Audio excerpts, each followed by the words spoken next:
Hi everyone, my name is Pratiksha Pandit and my group members are Shruti, Chaitali and Shital. Our topic name is Atomic Absorption Spectroscopy, that is AAS, and it is guided by Dr. Vijaya Barge ma'am. So in this video, I am going to discuss about the introduction, principle, instrumentation, interference and the application of atomic absorption spectroscopy. Now let's start with the introduction. AAS is a spectroscopic technique which was developed in 1950s by Alan Walsh and rapidly became a widely used analytical tool. AAS is an elemental analysis technique capable of providing quantitative information of about 60 to 70 elements. But nowadays, more than 80 elements can be analyzed and detected by the atomic absorption spectroscopy technique. Atomic absorption spectroscopy is used for the analysis of metallic elements and the trace elements such as aluminium, cadmium, lead, copper, nickel, magnesium, zinc, etc. And the advantages of atomic absorption spectroscopy is that given element can be determined in the presence of other elements also, which is not interfere by the absorption of analyte wavelength. Here, the difference between the flame photometry and atomic absorption spectrometry is occur. That is, if the sample contain more than one metallic element, flame photometry will show the spectral interference. And to avoid the spectral interference, metallic element must be separated from the rest of sample matrix, and then only it is subjected for analysis.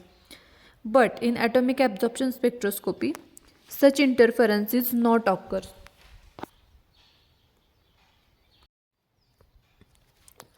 Now let's discuss the principle. The key difference between flame emission spectroscopy and the atomic absorption spectroscopy is that during the flame emission spectroscopy, certain wavelengths are emitted from the atoms, whereas during atomic absorption spectroscopy, certain wavelengths are absorbed by the atoms. So the first step involved here is the sample solution is atomized in the atomizer. Now what is the atomizer? So the atomizer is the part of atomic absorption spectroscopy instrument which converts this sample into the free ground state atoms. Many types of atomizers are available, but the mostly used is the flame atomizer. Then the droplets of the sample solution is evaporated and the giving the solid residue of the sample. Then this residue gets evaporated and the solid sample molecule are converted into the gaseous sample molecule due to the temperature of flame. Further, gaseous molecule dissociate to give the gaseous neutral metal atoms. So due to the temperature of flame, some of the ground state gaseous metal atoms will be excited, but most of the atoms remains at the ground state. Here, the flame photometry and atomic absorption spectroscopy differs. That is, the atoms which are excited will show the emission of radiation and they are studied by the flame photometry. But the atoms which are at the ground state are studied in the atomic absorption spectroscopy. And this absorption of radiation by the gaseous metal atom is the basis of atomic absorption spectroscopy.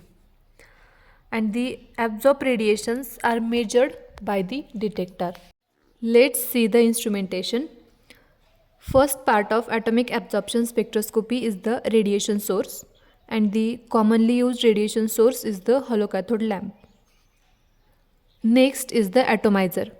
So the commonly used atomizer is the flame atomizer, which produces the gaseous metal atoms. Next to it, monochromator is present next to the atomizer and the detector and the readout system. Now let's see its working. Holocathode lamp emits the radiation and then it enters into the atomizer. In atomizer, some radiations are absorbed by the gaseous metal atoms and some are transmitted towards the monochromator.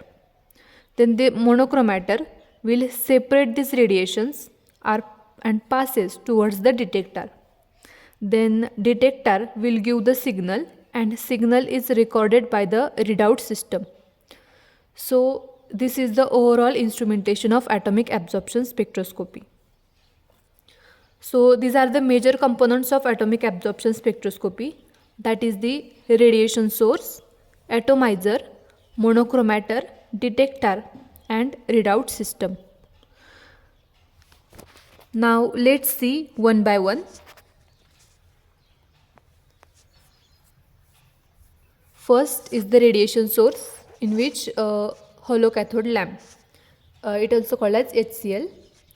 So hollow cathode lamp consists of a glass tube containing a cup-shaped cathode which is made up of the same element which is under the study, and the tungsten wire is there in glass tube which act as an anode. Then this glass tube is filled with the inert gas like neon or argon at the low pressure. So the when current flows between the anode and cathode in the lamp, metal atoms are sputtered from the cathode cup and the collision with the filler gases occurs. The excited metal atoms emits the radiation. The next is electrodeless discharge lamp, that is EDL. So the electrodeless discharge lamp consists of an evacuated quartz tube in which the metal of interest is placed and the inert gas such as neon or argon is filled at the low pressure. Then this tube is sealed and then placed in the microwave discharge cavity. So when the microwave is passed through the tube, it causes the excitation of metal atoms and which leads to the emission of the radiation. Now the second part is atomizer. The atomizer must produce the ground state free gaseous atoms which is necessary for the process of atomic absorption spectroscopy. So the types of atomizer. First is the flame atomizer and the second is the electrothermal atomizer. Flame atomizer are the total consumption burner and the premix burner. So first is the total consumption burner. In the total consumption burner, the sample solution, fuel and the oxidizing gases are passes through the separate passages to meet at the opening of the base of the flame. Hydrogen and oxygen are generally used as the fuel and the oxidant, and as the name suggests, entire sample is consumed in the total consumption burner. Next is the premix burner. In this burner, the sample solution, fuel and the oxidants are mixed before the reaching to the flame, and the small droplets of sample solution will reach to the flame while large droplets will be collected at the bottom and drain out. So this is the disadvantages of premix burner, is that only 5% of sample solution will burn and 95% will be drained out. Then the third is the monochromator.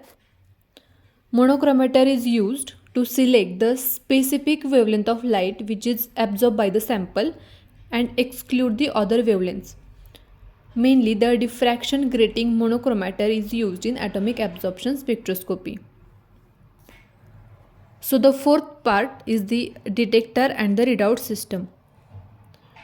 The light selected by the monochromator is then directed onto a detector whose function is to convert light signal into the electrical signal. For the atomic absorption spectroscopy, the photomultiplier tube is most suitable as a detector. Then electrical signals are amplified by using the amplifier, and the amplified signals then displayed onto the readout system. Now next part we are going to see is the interference. So basically interference is simply the interference in the result. Interference decreases the intensity of absorption of light, and any type of interference can affect the result. So the interferences in atomic absorption spectroscopy, it falls into the two basic categories, that is the non-spectral interference and the spectral interference. And non-spectral interference contains matrix interference, chemical interference, and the ionization interference. Now let's see one by one. First is the non-spectral interferences, in which A is the matrix interference. So the matrix interference occurs when the physical characteristics such as viscosity of solution, burning characteristics, surface tension of sample and standards are different. Such interferences are minimized by matching the matrix composition of standard and the sample. Then B is the chemical interference. So the chemical interference is occur due to the incomplete dissociation of the compounds in the atomizer when the concentration of compound is more or compound is thermally stable, and chemical interference can be removed by the use of higher flame temperature. Then C is the ionization interference. A high temperature of flame may causes the ionization of some of metal atoms. So due to this ionization of metal atoms, removal of an electron from outer shell, and it will reduces the number of ground state atoms, and so thus it reduces the absorption. Now second is the spectral interference. Atomic spectral interferences are caused by the presence of another absorption line or the molecular absorbance band close to the spectral line of element of interest. But the spectral interference is the rare problem in atomic absorption spectroscopy. Now we will see the applications of atomic absorption spectroscopy. The first application is the analysis of water, soil, and the air samples for the metallic pollutants. It means that the analysis of river water, analysis of wastewater, and the analysis of industrial water, and the analysis of soil and air samples for the study of metallic pollutants is done for the atomic absorption spectroscopy. Then analysis of food samples for the metallic contents are also done in AAS, and the number of elements present in the biological samples can be analyzed by using AAS. This includes the estimation of sodium, calcium, potassium, etc. Then the determination of lead in petrol. Here analysis for heavy metal poisoning, and the atomic absorption spectroscopy can be used for both the qualitative and the quantitative analysis. Thank you.